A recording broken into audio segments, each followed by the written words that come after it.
আমরা কেন চিন্তা করব আমাদের ইউএর সাথে হারতে হবে? মানে শক্তিমত্তার বিচার করলে তো আসলে বাংলাদেশ ইউএর থেকে ভালো দল, পেন অ্যান্ড পেপারে অনেক ভালো দল। মানে ইন দ্য লং রান আপনি যদি দেখেন বাংলাদেশ টিমের সাথে মুস্তাফিজ কিন্তু দলের সাথে থাকলেও খুব রেগুলার বাংলাদেশ দলের একদম নাম্বার ওয়ান বোলার। আপনি কার কথা বলতে পারেন? তাসকিন নেই এই কথা বলতে পারেন। পেসারদের স্বর্ণযুগ চলছে, এটা কথাটা অস্বীকার করার কোনো উপায় নেই।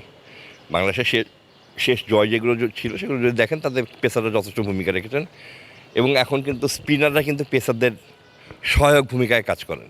আমি এই ম্যাচ নিয়ে উত্তেজিত হতে চাইনি, কারণ আমি আশা করছিলাম দ্বিতীয় ম্যাচে বাংলাদেশ জয় করে সিরিজটা জয় করে নেবেন। তাই উত্তেজনার যারা উদ্বেগ ঘটিয়েছেন তারাই ওই উত্তেজনা মানে কমাবেন বলে আশা করি। মানে এই যে প্রশ্নটা যে আসতেছে যে যদি বাংলাদেশ হারে, এটাই তো মনে হয় আমার কাছে যে যথেষ্ট মানে it creates a question mark যে আমরা কেন চিন্তা করব আমাদের ইউএর সাথে হারতে হবে। মানে শক্তিমত্তার বিচার করলে তো আসলে বাংলাদেশ ইউএর থেকে ভালো দল, পেন অ্যান্ড পেপারে অনেক ভালো দল।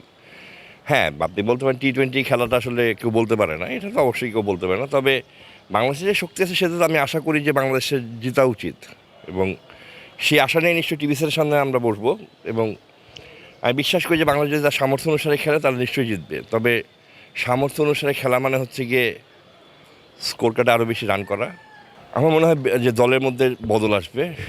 পারভেজ হোসেন ইমনের ফেরার কথা আছে, বিকজ সে তো একটা ইঞ্জুরি থেকে রিকভার করার জন্যই তাকে প্রপার রেস্টের জন্য তাকে লাস্ট ম্যাচটা রাখা মানে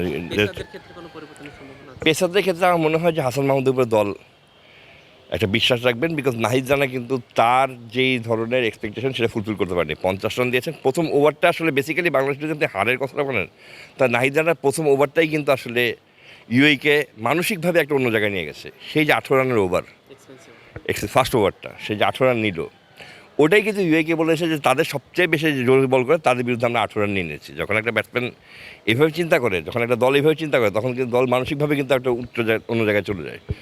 সো এই ম্যাচটা নিশ্চয়ই নাহিদ রানা খেলবেন কিনা দেখার বিষয়।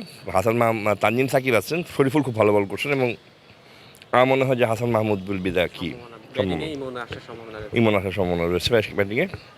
মুস্তাফিজ কিন্তু বেশ অনেক দিন ধরে বাংলাদেশের সাথে নেই। মানে ইন দ্য লং রান আপনি যদি দেখেন বাংলাদেশ টিমের সাথে মুস্তাফিজ কিন্তু দলের সাথে থাকলেও খুব রেগুলার বাংলাদেশ দলের একদম নাম্বার ওয়ান বোলার। আপনি কার কথা বলতে পারেন? তাসকিন নেই এই কথা বলতে পারেন, বিকজ তাসকিন সবসময় খেলছেন।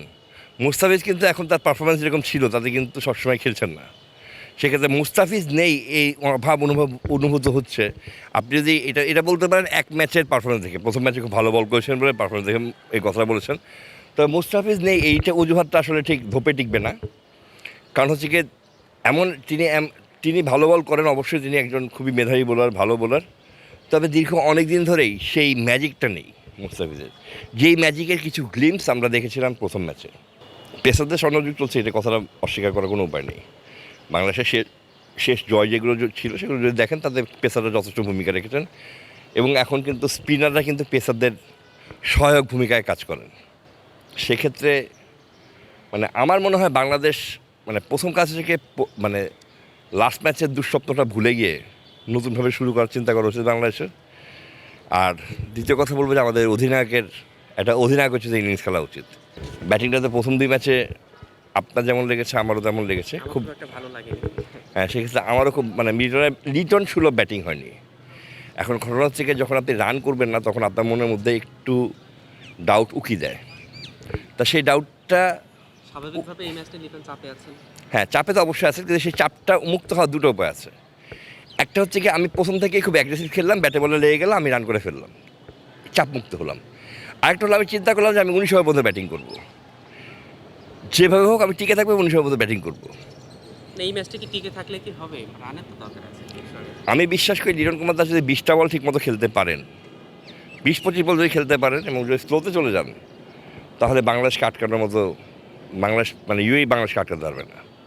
কারণ তার যেই মানে পটেনশিয়াল আছে 20-25 বল, সে তো আসলে 20-25 বলের যদি ইনিংসটা খেলে ফেলতে পারেন তো তার পটেনশিয়াল অনুসারে সে লাস্টের দিকে যেভাবে মানে অ্যাটাকে যাবেন ওটা আসলে মানে তখন আমরা আবার লিখতে হবে আনাদার মানে আরেকটা লিটন কাব্য।